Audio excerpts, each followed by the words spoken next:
what can an entrepreneur do to improve their lack of knowledge? I always say invest in yourself. What are you doing now? What are you reading? It doesn't have to be expensive. You can go to the library and get books and start really figuring out. My dad said something very early to me when I was about 10, and he said, look, Richelle, if you want to figure out something, it's in a book. So just go read the book and go find out.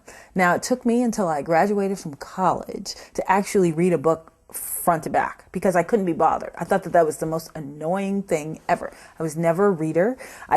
Sometimes I could fall into a romance novel, but that was about it. If it was just reading for knowledge, but then I started reading things that I was interested in. I read Inc. magazine every month, no matter what. I read Entrepreneur magazine. I read Black Enterprise. I read direct mail. I read so much stuff. I subscribe to different marketing guru stuff. I read their books. I invest in all of their packages. I mean, you should see my library. I'm constantly reading it to just get better and better. And a lot of times it's not new stuff.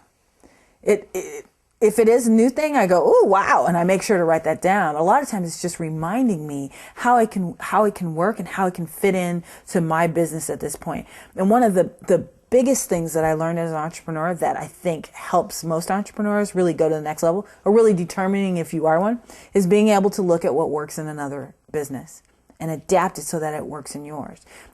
When I was reading all these things, not one of them ever said anything about a telephone company because, public utilities are public utilities. They make money, but I learned to look and see what the casino was doing. How did the casino had people lined up all day long? Well, they kept giving them gifts and parties and throwing things for them. And so I just took the same thing and put it in my business.